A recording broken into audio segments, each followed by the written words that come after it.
If I move my money to you, what kind of rate of return am I going to get? Oh, there's a third option there too, which is you're being sold a product. Oh, absolutely. Yes. Yeah. Sorry. If someone can answer that question, most of the time they're probably lying or making it up, or they just really don't know. So I've looked them dead in the eye and say, I have no clue. I have no idea. One of two things is happening. Either I'm making something up, which obviously makes it bad. Yep.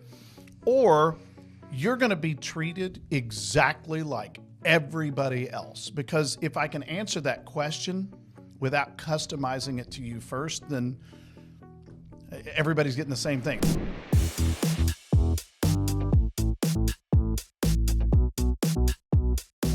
Hello, this is another edition of the Retirement Planning Happy Hour with Eric Douglas, Chris Vaughan, Family Wealth Planning out of Louisville, Kentucky. Thank you once again for joining us for today's episode. I think we've got an interesting topic, as always, spurred by client conversations, and in this case, a specific prospect conversation, someone that was new to us that we had a conversation with recently. And so I think they came in asking a question that we get a lot, and we're going to really beat this horse to death, I think. Yes, we are. but they came in, and one of the first questions out of their mouth was, what's your rate of return? Yeah. And I think that's one of those questions where people don't know what else to ask. Yes. And so they think that's the appropriate question, and so we need to figure out what it is that you're really trying to ask. Right. What should be the appropriate questions instead of that one, things like that. And so that kind of led us into discussing the topic for today, and so we kind of came up with this idea of what should your priorities be when you go into a client meeting? What things should you be asking? What things should you not be asking that are really not that important? And so that's going to be today's topic. Kind of what should your priorities be when you go into some type of a financial planning meeting with an advisor? Great bourbon today. Yep. We have had this one. It's been years. Many times.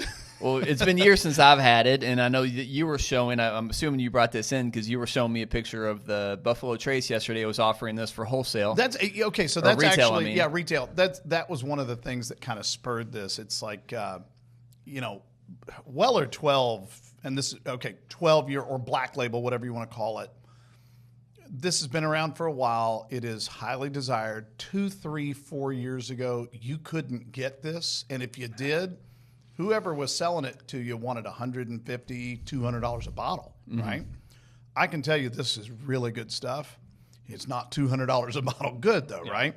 But twice that I'm aware of in the last couple of weeks, Buffalo Trace Gift Shop put this out on the shelf. Yes, unfortunately, it was limit one, but they put it out on the shelf for $44.99. Yeah. $45. And I'd say at that price, it's very well worth it. Oh, absolutely. You're basically stealing it at that point. Yeah. And we did this one on a previous version of this podcast years ago. And that was the last time I had it. It's been years since I've so had this. you are definitely deprived. We need to work on that. Oh, I'll make up for it. I mean, I've had this bottle for years. This might have been the very bottle that we used when we did that podcast, I don't know, 3 years ago, 4 years ago. I just thought it would be fun. Interestingly enough, there's a debate. Probably the most difficult to get Weller is what most people call white label. Yeah. It's CYOB, which is create your own bottle. I honestly don't know the etymology of where that came from. Create your perfect bourbon. That's what it is. Yeah, something like that. All I know is it's going to be on the shelf tomorrow. It's Father's Day weekend this weekend as we're recording. White label? White label on the shelf at Buffalo Trace tomorrow. I don't know the price because I've never seen it at retail. Never. I've never even seen it. I've seen it, but when you see the price, you go, oh, yeah, I'm in the wrong place. No, I've never even seen it on a shelf anywhere. That's it's just too rare, but it's going to be at the Buffalo Trace Distillery tomorrow. They've actually advertised that. It is going to be limit one. So I told my wife, I said, do I want to drive and wait in God only knows how long that is? And she said, well, if that's something you want to do, go do it. I said, no, I don't think you understand. If I'm going to drive up there, it's only 20, 25 minutes from our house. If I'm going to drive up there and I'm going to wait in line for 2, 3 hours at least, I'm not going by myself and getting one bottle. You and probably several other people who don't want it have to go with me, so each one of you can get one and then I can buy it, which means we're not going to go. Let's just go ahead and get that one I out in the think open. that's a sacrifice you should be willing to make, Chris. I don't know. Maybe I will. I don't know. I'm sitting there going, I got to mow or I got to go get some Weller White Label. I don't know. What am I going to do in the morning? But Weller's just kind of been in the bourbon news this week because of those things. And I thought it would be fun to revisit one that we know is awesome. There's not very much left in the bottle. There's a distinct possibility we might finish this today. That'd say fairly distinct, yes. And if not, then I'm going to take the rest of that and I'm going to put it in an infinity bottle that I've got at home. And I guarantee you that infinity bottle will get better when you put this in there. So today is Weller Black or Weller 12-year, whichever one you want to call it. Mm-hmm. Very good. All right. Well, so I think I'll let you kick this off because you were the one that had the conversation that spearheaded this topic specifically around or spurred by the question, what kind of rate of return can I expect to get with you guys? And I've gotten a variation of that question numerous times.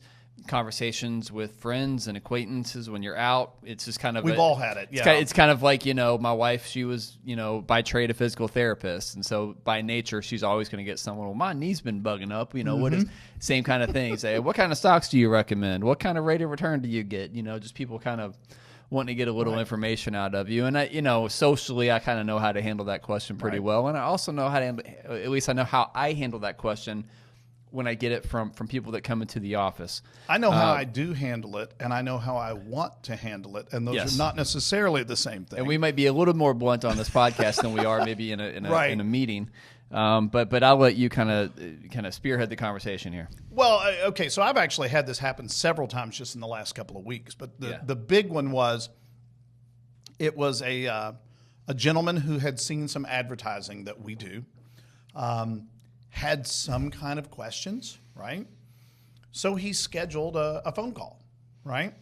So at the appropriate time, I called him up and I said, well, I know you've got some questions about financial planning, things like that. So what would you like to know? I don't really have a whole lot of other things I can start with. I got to find out what he needs, right? He didn't even hesitate. And he said, well, if I move my money to you, what kind of rate of return am I going to get? And it was one of those, like you just said, I've had it asked many times. It always kind of makes you take a step back and go, wow, you don't realize how inappropriate that question is, right? But to your point, it's probably because most people don't know what other questions to ask. Well, so let's address this part first. Why is it a bad question, right? Yeah. And the reason for that is if I can answer that question, one of two things is happening. Either I'm making something up, which obviously makes it bad, or you're going to be treated exactly like everybody else. Because if I can answer that question without customizing it to you first, then everybody's getting the same thing. And that's not what clients want either. Everybody wants something that's bespoke, that's customized to their unique situation. So it's impossible to answer the question and do what's in the client's best interest. And that's the reason it's a bad question to get started with. Oh, there's a third option there too, which is you're being sold a product. Oh, absolutely. Yes. Yeah. Sorry. If someone can answer that question, most of the time they're probably lying or making it up, or they just really don't know. They can say what they hope to happen, right? But or you're probably just being sold some type of an insurance product with some type of a guaranteed rate of return, or some type of an alternative that's producing some level of income. But it's usually going to come with all kinds of strings attached. If there's any kind of rate of return that they can, I'm using my air quotes here, quote unquote guarantee. Right, that's the evil word in our industry, right? We can't ever say the word guarantee, which we never do. We never do guarantee anything, but so many times, and I get why people are asking this question, and this is why this is why a lot of the times I don't like the CNBCs and the Fox Businesses of the world and the Yahoo Finance and all these websites that talk specifically about the market. And when they talk about the market, they're talking about the return in the market, or the return of the stocks that they're discussing on whatever the topic of the day is, or whatever stocks are headlining the day's news, right? At the end of the day, that stuff really doesn't matter, and that also really more specifically, we don't know. And usually I've gotten to the point, and it always throws people off guard whenever they ask that question in a meeting. They say, well, hey, what kind of rate of return can I expect with you guys? I've looked them dead in the eye and say, I have no clue. I have no idea. And guess what? any advisor that you ask that question that can give you an answer to that question other than I don't know, you need to leave. Run. And I have seen the confusion. Yeah, absolutely. in so many people's eyes. Because I always kind of give them that pause, right? I pause and kind of let them breathe that in for a minute just to kind of fully maybe try to grasp what it is that I'm saying. But then I usually pick up and I say, listen, it's not about the rate of return that we can promise. We can't promise the rate of return. I have no idea what the market is going to do over the next year, 2 years, 5 years. I can guess. I can give you historical returns. Right. I can tell you traditionally what has happened. I can tell you traditionally what an aggressive portfolio has returned, what, a moderate portfolio has returned, but I have no way of determining what the return is going to be in the future. And so it's very important that clients understand that we need to talk about risk. Yeah.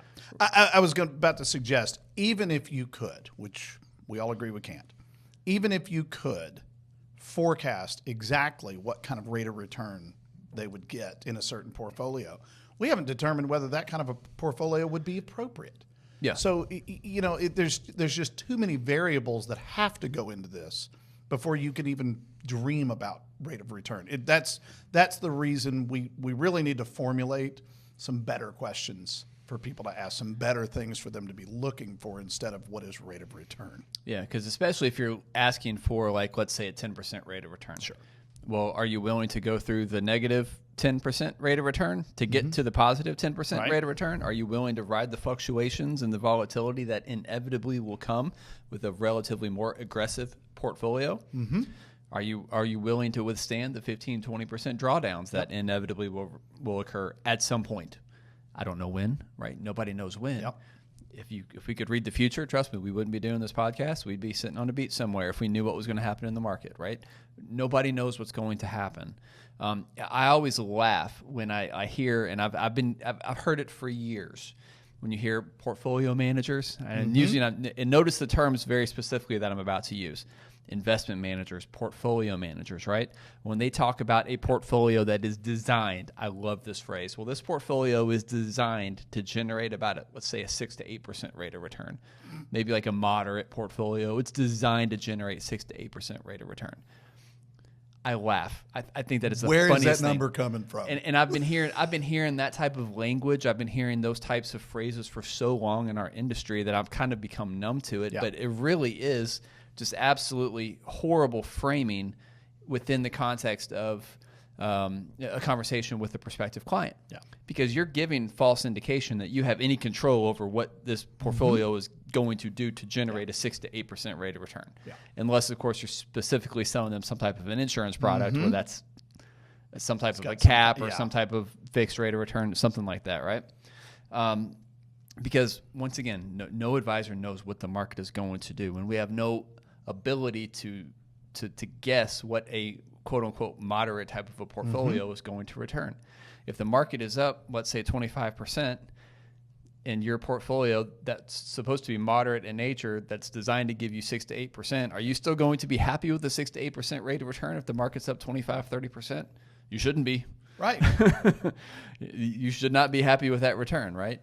A moderate portfolio in that scenario should be quite a bit higher than 6 to 8% return. Yeah. If the market's down, let's say 10%, should you be happy with a 6 to 8% return? You should be ecstatic. Absolutely. Although I doubt that would happen either. Right. But that's why it's always a guess. It's really nothing more than guesswork when you hear an advisor tie any type of return, I don't want to say guarantees, but guesstimates, if you will, around any portfolios that they're managing. You have to be very, very wary of that. Yeah. Because at the end of the day, they have no idea. So it's interesting that you say that, and it kind of triggered another thought. After I'd had this phone call where it was like, it's so frustrating because people don't know what questions they should ask. I was at home, and I do the same thing that most of us do. I'm just talking about my day, right? And my youngest son, who is getting ready to start working on his finance degree and get his CFP and all of that stuff, and maybe come to work here, who knows. He's intrigued by this stuff. So I'm telling him about it, and he said, well, does it matter? And I said, let me explain something to you. why it's important that rate of return is not your priority. And I gave him an exercise. I said, get out a piece of paper and I want you to write this down. And I'm going to try to do this from memory, so forgive me. I said, I want you to write down the following rates of return. And I said, plus 40%. That's 1 year. The next year is negative 50%. Obviously, these are absurd examples, but the math still works. Proves the point, yeah. Year 3 is plus 10%. Year 4 is minus 40%. Year 5 is plus 50%. He said, okay, so he writes them all down. I said, all right, now, write down the same 5 years, 10% each and every year. He said, okay. And I said, which one of those portfolios do you want? The one, that big volatile one up front, or do you want that steady Eddie on the back end? He goes, I think that volatile one's going to be better. I said, well, most people would agree with you. Let's do the math. I said, give me the average rate of return. Well, he does the math, and hopefully I said it all correctly. He does the math on the first one. The average rate of return was 10%. 10%, yeah. He does the math on the second one's pretty straightforward. It's 10%. I said, they're both the same rate of return. Now, which one do you want? He goes, Dad, I think I still want that first one. That's probably better. I said, okay, let me show you why you're wrong. And I challenge anybody listening to this. Try this exercise. I said, let's apply real money to it. So let's just take a hypothetical $100,000 and let's invest it in those portfolios and get those rates of return. Are we going to get the same amount? He said, I think so, but obviously I'm not, or you wouldn't have me do this. Mm-hmm. The first one ends up getting like 114,000 or something like that. The second one got 161,000. Mm-hmm. And I said, now here's the real point. I gave you a 10% average rate of return in both of those portfolios. But do you have a preference which one you want? He said, yeah, I want the one that's got more money. Bingo. That's which one is actually going to yield a greater growth. It's not necessarily rate of return. It's sequence of returns. Mm-hmm. It's how many negatives are there. It's not the big positives that made that one work. It's the big negatives that really harmed it. Mm-hmm. Right? So there's a little exercise I would challenge people to try. That is another reason why rate of return is just a horrible way to go about figuring out what advisor, what money manager, wealth manager, whatever you want to work with. So let's kind of change positions and say, what should you be looking for when you're talking about working with a professional? Yeah, what should your priorities be? Number one's comfort level. I totally agree. Your comfort level is huge, right? And you're going to mesh with certain people. And it's interesting. Sometimes I've had clients that I didn't necessarily think that I meshed with, but they seem to like me, and they love you, and they've right. come on board, right? But that's always fantastic. Mm-hmm. But you have to be comfortable with someone. I always use this analogy, and sometimes, once again, it'll take clients off guard a little bit. But I would say, listen, we're starting a relationship here. Yes, I like that one. Like, you're going to see me several times a year, pretty much until you die. For decades, right? Yeah. And I'm at that age. I'm in my 40s. Kids are busy. I mean, packed schedules. Mm-hmm. They're in school. All my friends have kids roughly around the same age. They're busy, packed schedules. So I see my clients, quite frankly, on average, significantly more than I see a lot of my friends at this stage of my life, right. For sure. And so when you kind of put things out like that, like when we're starting a relationship here, and this is going to be a long-term relationship, your comfort level has to be huge. Your level of comfort, your level of willingness to be open, willing to discuss things, because you have to be obviously very, very frank with us, or else we can't really provide really good tailored advice. But who do you like? Who do you feel comfortable with? You're going to be around them a lot. For a long time, and someone that your wife or your spouse is going to be around, and your kids will potentially be around one day. And it has to be someone you like, someone you feel comfortable with, someone ultimately at the end of the day that you trust. Yeah. There has to be a pretty high level of trust, and that's obviously huge. Yeah, me personally, I think that's probably the number one that you should be looking for. I'm reminded of a couple that I've been working with for years now. When I first met with them, they were a referral from a mutual friend, and they'd been working with their advisor for years, and he, stress that word, was quite happy. But he just had this moment. He said, you know what? I'm going to die before she does. Well, maybe you will, maybe you won't, but okay, let's play the stats. I'm going to die before she does. And we need to be working with somebody that she is going to be happy with and comfortable with, right? And that was the reason that they made the move over to us from where they had been, was because she wasn't comfortable. Now, make no mistake, it was important that he was comfortable too, but he said both of us need to be on board instead of just one of us. So, yeah, comfort's a big one. Yeah. I would say probably the next one is, how comfortable are you with your knowledge of what the advisor is doing? So there's a lot of advisors out there, and I hate to say this, but there are a lot of advisors who they want to show you how smart they are. Yeah. Right? And the way it comes across is, I'm smarter than you are, and that's the reason why you should work with me, because I'm so. And some people, and some people will work with people like that because they think that they're supposed to go with someone like that. When at the end of the day, that's not. We all have pretty much the same knowledge. We all have access to the same products. I'm not smarter than you are. I know more about this subject than you do because it's what I do for a living. But quite frankly, and that's kind of where I was going with this, I want to teach you about what we're doing. I want to educate you. And most of the clients that I work with, and I think I speak for all of us when I say this, they actually want to understand this. Mm-hmm. You know, they know they don't know what they're talking about, and they want to learn. I had a great conversation with a young couple last week that said, we really have no idea what any of this is about, but we'd like to learn. I agree. You don't need to know everything, but you need to understand it on a level that when your advisor makes a recommendation, we need to do X, Y, and Z because A, B, and C, that actually makes sense to you because you're educated enough that it makes sense. So is it an advisor that is going to be willing and able to educate you on the parts that you want to know about? And is going to be willing to take the time to do that? Or, I'm sorry, I've got another client after you. You're just going to have to deal with it. I hate that, and I've seen it before. So it's always interesting when we see clients come in the door. We can usually peg the ones that have Googled questions to ask a financial advisor. I love this one. Yeah. And I was just doing this just now. There's definitely going to be people that come in with a list of pre-prepared questions that they got offline. And I've seen those same lists, and guess what? Every advisor you're going to go talk to has seen those exact same lists. We know how to answer all those questions. None of those questions are going to be a surprise to any advisor that you go and speak with, at least any advisor worth any level of salt, right? And usually the most common one at the top of the list is, are you a fiduciary? That one makes me laugh. Who would say no? Yeah, right? Exactly. The fiduciary is one of those words in our industry, and yes, we are fiduciaries for what it's worth.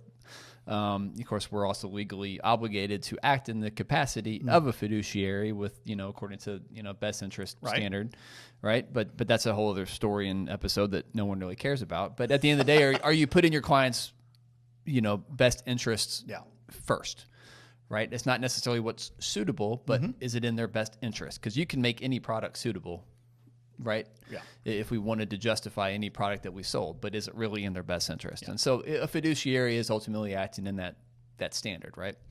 But you could ask anybody, are you acting in my best interest? No? And who would say no, right? That's why I always laugh whenever I get that question. And I've even made the remark, hey, did you Google questions to ask, before you came in? And in people's defense, they are being taught to ask that question. And it's not necessarily in and of itself a bad question, but you need to understand why you're asking that question. What are you really trying to get at? And you're really trying to find out, is this someone who's going to put my best interest ahead of, what's financially maybe the best thing for them, which kind of leads into understanding how advisors get paid. That's usually on the list of questions. How do you get paid? What types of fees? That's a legitimate those question. Those are all very legitimate as well. Yeah.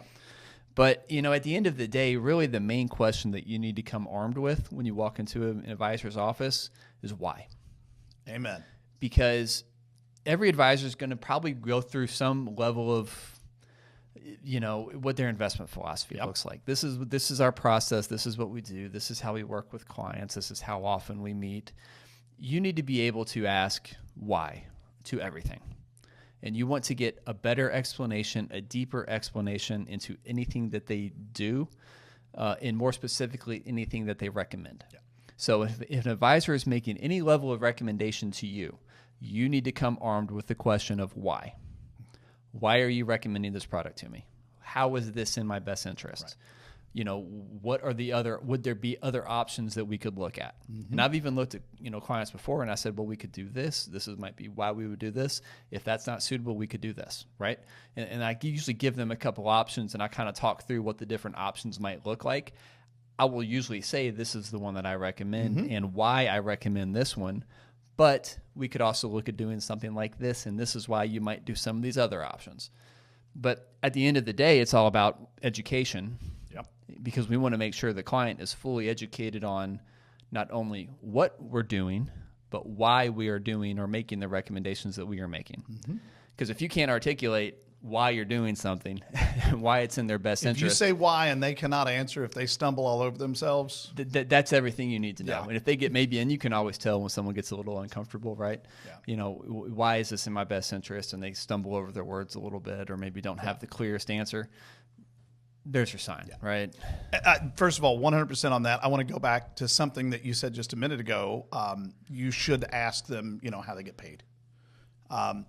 This is one that it always amazes me that there will be people who will, first of all, they're uncomfortable with asking. Wait a minute, you're hiring somebody. When you go into a store, do you ask, do y'all take Discover or American Express? Of course you do, because it's important how you pay them. Well, it's no different here. But if they hesitate, if they're embarrassed to tell you how they get paid, run. One of our partners loves to use the phrase, this is a for-profit enterprise. Right? We get paid to do this. So if the advisor hesitates, just like in these other questions, to explain, here's how we get paid, that should be a telltale. So anyway. It's no different with like a lawyer. You go into a lawyer's office, absolutely. they're very upfront about this is what we charge. Yeah. And if you can't handle it or you don't want to do that, then I can make some other recommendations to someone that might be more appropriate for you. It's almost like they're proud. It's almost like and I'm not saying this is what we do or no one should be the proudest in our industry to charge the most, but at the end of the day, you want to work with someone that can justify their fees. Yeah. Exactly. And it's not necessarily about the fees that you pay, but it's about the justification behind them. Are you worth it? And if you can make it worth it, it's not about, the fees paid. It's about the value. So actually, I think that's a good lead into the next one is, what am I getting for my money? Right. And I think this comes back to that. You hinted at this at the beginning.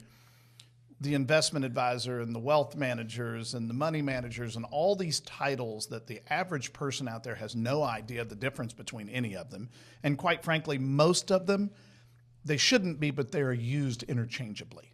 Right. Yeah. It's just unfortunately the way that it works in our industry. They're all lumped together. And So what am I getting for my money? Well, okay, so here's the way that I think it should be. You should be looking at priorities.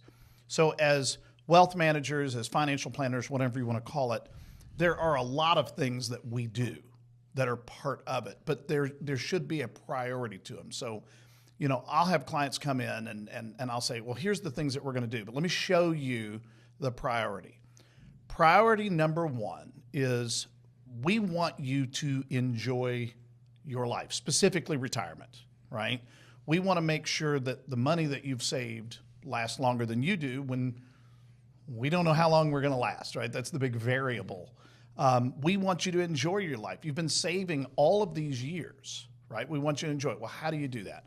Well, we've got to create an income, right? So priority is going to be generating an income plan. How much money needs to show up, month in and month out, regardless of source, to give you what you need to live the life that you want to live. And that's unique to you. You cannot compare yourself to somebody else. So if you come in with a nest egg of however much you've saved up over your lifetime, the first thing that I need to figure out is how much of that has to be applied to that income plan. Everything is secondary to that, right? So I've got to get that part done first. You're talking about, well, what kind of growth should I get? No. How much of your money do we have to take and partition it into this income plan? Because ultimately, it's not the rate of return. It's not the dollar amount that you have in your investments. It's, am I living the way I want to live, right? That's really the question. So the second part of that, the follow-up is, what's left out of the money that I've saved up after that income plan is built? This part is not needed for the income plan. Now, what do you want to use that money for? Is it a slush fund or a wild hair fund? I know that you all hate it when I use that, but it makes sense to me, right? This is the money that you're going to use because you feel like it, right? Now we can start talking about different rates of return and investments and stuff on that portion, which is not required in order to get that income plan. That income plan has got to be priority. Yep, for sure.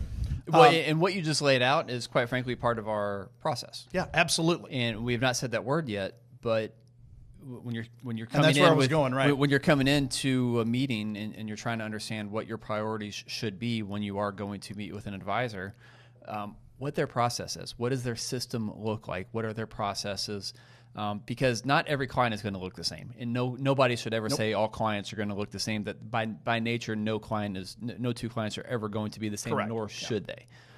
The process that we use to determine what is most suitable or what is in the best interest of the client doesn't change. Mm-hmm. We have our processes that we have in place. We have them on the wall when you walk down the hallway, on the other side of this wall, right? We go through. We show exactly what our process looks like and kind of our meeting processes and the criteria that we use to determine how best to implement any type of a financial or retirement plan that we put together for a client. But the point of the process, the point of the systems that we've come up with, is to very, very clearly articulate that question that I mentioned earlier. Why? Why are you doing this? Well, you said these were your goals. We outlined your goals. We were putting together the blueprint. Now, in order to achieve the blueprint, our process dictates that this is the types of things that we should use in order for you to reach your goals, right? Whatever they may be. The process is designed to make sure that nothing gets missed. It's to create a comfort level with people. It's created to be efficient. It's created to make sure nothing gets missed. But to your point, other than that process, nobody gets exactly the same thing, especially rate of return, going back to that first question. The end result, the process is not the end result. Right. The output is what going to be tailored to you, right? But you still need to go through the process to help determine what is going to be most suitable for you, right? Correct. So moving on just a little bit, once we get, in that process that we use, once we get through those initial phases, how does your money get applied to income? How does your money get applied to those one-off type things, be it, vacations or home improvements or whatever it is that you want to do? Once we kind of get through that and we determine the type of investments and the structure and all of that stuff in order to accomplish that, then we start getting into the other areas. And I think this is where you really start seeing a separation in the different types of advisors that are out there. Going back to that question of, what do I get for my money? Why? So there's three other areas that a good planner is going to address immediately after you get that first part done. And these are in no particular order. They would be insurance. And unfortunately, too many advisors, when they talk about insurance, what they're talking about is life insurance. Yeah, sure. Right? Okay, that's part of it, but it's a small part of it. But what about your homeowners? What about your auto insurance? And we've talked about this one ad nauseum in the past. I asked somebody the other day, we were having this conversation, and I said, do you have full coverage on your car? And he goes, yeah, absolutely. He's very proud. I said, no, you don't. He looked at me like I was an alien species. And I said, there's no such thing as full coverage. Can you go buy more? And he goes, well, yeah, I guess I could. And I said, then how do you have full coverage, right?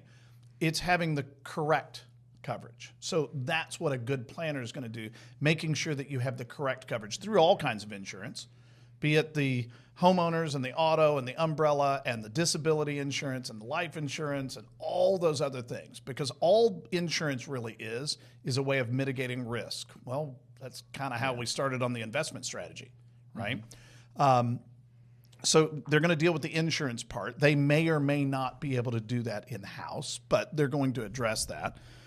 Then another one they're going to address, this is a huge one, is taxation, right? we're going to go ahead and step out on a limb and say the biggest expense that you're ever going to have in your life is taxes.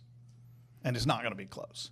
So what's your tax plan, right? How do we integrate that into the distribution plan or the accumulation plan if you're still, putting money into your savings? How does the taxation affect you? Because ultimately, we don't want you to pay any more money in taxes than what you legally have to, right? Well, unfortunately, too many advisors don't include that taxation part. Well, that's not a full plan. Are you getting your bang for your buck? And then the last step would be, and a lot of people hate talking about this one, which is why they put it off. If we've done our job correctly, if we've built a good financial plan, the distribution, the income plan, whatever you want to call it, all these other things are done. Doesn't really matter how long you live. There's going to be money left over. Yeah. What do you want to happen to that? Right? So we have to develop an estate plan. And that is all part of all of those things. And like I said, those last three, those don't necessarily have to be done in a specific order. But they all need to be done. So those are the kind of questions that you have to ask when you're talking to an advisor. What am I getting for my money? Why should I go with you? Well, what all's included, right? I would also say, going back to kind of the idea of what should your priorities be when you go into a meeting, you need to understand what your goals are, and you need to be able to articulate what your goals are.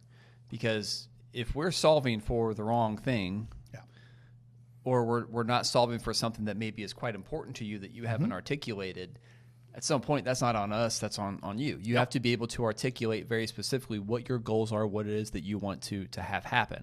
Our job is to help you get there and to explain why our processes are going to be the best, the most able to get you to wherever you want to get as far as achieving your goals are concerned. But you need to be able to articulate your goals to us. And maybe even before articulating, maybe even understanding what they are. We talk about this all the time when clients come in for, retirement meetings, retirement planning meetings. What are you planning to do in retirement? Crickets, right? Yep. I don't know. Well, I'll travel. Okay, what else? You can only travel so many days a year. We had a great exercise. I'm going to interrupt you real quick. In a networking group a couple of weeks ago, and we were doing a little training thing for us. And these are all primarily business owners. And we were talking about business exit strategies, things like that. And somebody said, let's go around the room. What's retirement look like to you? And I'm just grinning from ear to ear because I know what's about to happen. And here's all these professionals in here, all of them successful. It was shocking how much they just stammered all over themselves. They said all the traditional things. We're gonna travel. Oh, really? Where are you gonna travel to? And they're just on the spot. They don't know what to. And I remember interrupting, and I said, "Do not say I'm going to spend all my time with my grandbabies. Do not say that. We've talked about that before. First of all, your children won't want you to spend that much time with your grandbabies, right? They're going to want you to spend some amount with them, but those grandbabies grow up. Then what do you do? Right? Because when they're 20 years old, they're not going to want to hang out with their grandparents 100% of the time. So please don't say that when that's assumed that you're going to spend some time." It was amazing. We went around the room. Of the probably 20 people that were in the room, maybe 3 could articulate what that looked like. And we got all the, some of the other answers we got. Well, I'm going to retire when I'm 65. Why? Isn't that when you're supposed to retire? It's like, really, guys? So I tell you that story to say, you have got to think about what this looks like so that you can actually establish what the plan needs to do, right? If you don't know what retirement looks like, you need to start thinking about it. What do I want to do? The chances of me retiring at 65 are very low. It's 0% that I'll retire at 65. It's pretty close to zero. I would be bored out of my mind. Now, will I be working full time at 65? Nope. No. Not at all. But I like what I do. I'm not working in a coal mine, right? So, I can continue to do what I do because I enjoy what I do. I can continue to do that past 65. There's no reason for me to stop working and stop being productive just because I hit at Medicare age.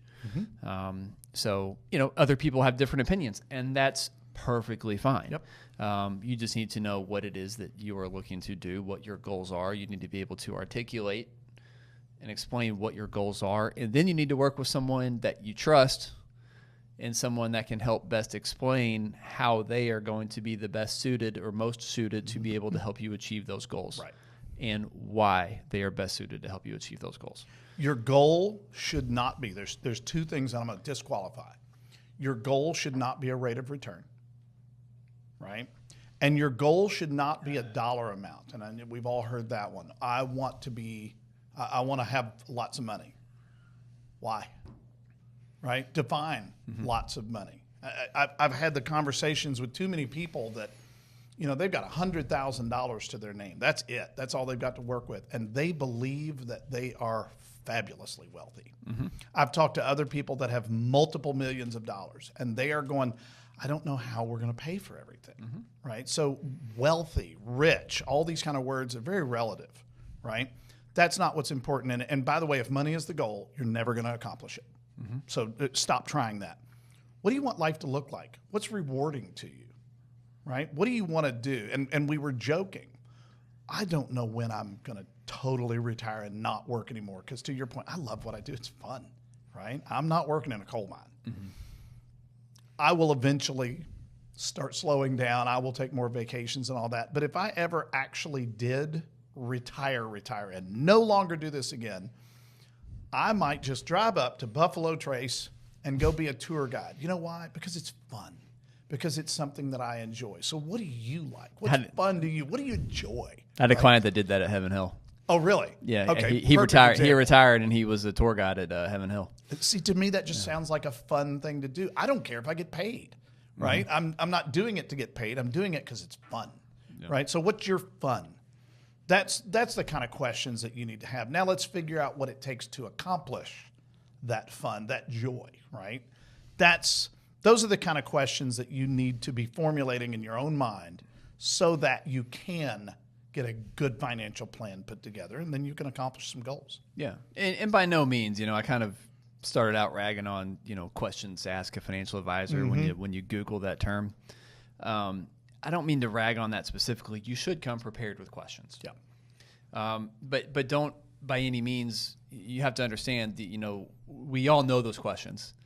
And we can all give you the same scripted answers, and you're probably going to sound a lot like every other person if you're asking the same questions to everyone. Truly you want to find someone that's going to be asking you questions.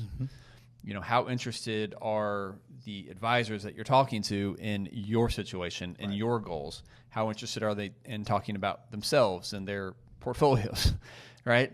Because if we're doing our jobs correctly, our first meeting when we're doing going through the discovery phase, we're not even talking about ourselves. We're talking very, very little. Unless you're asking us questions, we're not even bringing up anything that we do other than to outline what our process is going to look like and what your expectations should be for the next 2 or 3 meetings. But we call it the discovery meeting because we're trying to discover what's going on inside you, right? Yeah. That's kind of the point. So if I'm leading with, if we're leading the meeting when we're doing nothing but talking about ourselves and how great we are and all the clients that we work with and all the money we manage, you should leave our office immediately. That's not because clearly we wouldn't be caring about you in that situation. And an advisor who does that does not care about you, who is genuinely interested in you and genuinely interested in understanding why you're asking the questions that you're asking and answering the why questions sufficiently, right? So, ask your questions and then, let an advisor give an answer, and then you should come right back behind them on almost. You should be like my teenage son. Why? Clean up your room. Why? What a great example. Why? Go take a shower. Why? I took one this morning. Why do I need to take another? But we all know the answer to that one, right? It's obviously an exaggerated example, right? But that's what you should do. You need to clearly understand the advisor's whys. The why answers are far more important than the initial answer that you're going to get to any question that you ask that you got off of Google, right? So understanding why, the advisor's whys and, how they're going to help you achieve your goals and ultimately finding someone that you're most comfortable with. And at the end of the day, when we're doing this right, we set up your plan, you're coming in to meet with us, and we're spending more time talking about your traveling and your grandkids, and we're putting pins up on a travel board and, we're making milestones on our milestone wall, and we're not really talking much about your rate of return because all your goals are being met. Right. Exactly. If you want to know what and it is, that's ultimately the goal, is that what you want to do, your goals are being met, not a rate of return or a dollar amount. Yeah, and I don't want to minimize the importance of that. Obviously, it's important. It's part of it. It's not the goal. But yes. Right. So all right. So I think we promised we were going to beat that dead horse, and I think we have. And we did. So it was a good horse to beat. It's been a few years since you've had it. So it's just delightful. You're the one that always gets caught up in like the tasting notes. I'm getting ready to go with my tasting notes. And I'm not really much of a tasting notes guy. Yeah. I can tell you if I like it or not, how smooth it is, maybe where it hits me. Sometimes I'll taste something. Mm-hmm. But man, honey and butterscotch on this one is like just out of this world. Yep. I'm not usually going to be the one that tastes that. My palate's not that refined. Mm-hmm. I'm not that refined, But this is, I mean, it's like those butterscotch candies, man. It is so smooth. There's all kinds of flavor. There is a theory in bourbon that as the bourbon ages inside that barrel, it's picking up more and more flavors from the wood. Okay, well, we know that that's true. But the theory is that once you get past around that 12-year mark, the complexities that are being created start going downhill, and you start getting more and more oak. If you've ever had a bourbon that's 18, 20, 21, 23 years old, it's oak. It's all wood. Right? Well, you may or may not like that, but the 12-year mark supposedly is the height of complexity, and I think this is a good example. So you talked about honey and butterscotch. 100%, I got lots of those. All right, there's a lot of citrus in this. I mean, I could distinctly taste oranges, right? There's also some other fruity notes in there. There's the slightest hint of spice. I think this is just 90 proof. It's 90 proof. Weller is distilled at a lower proof. I want to say 114, 115, something like that. So they don't get as much yield. Bourbons that are distilled at a lower proof have a tendency to have a lot more flavor. That's one reason why Weller's, sought after. It's also a wheated bourbon. It's not a rye bourbon. So there's the slightest little spicy note on the first part of it, which was good. I enjoyed it. If you noticed, I put 1 drop of water in it. And the spiciness went down, but the fruit came out more, right? Which made it even better.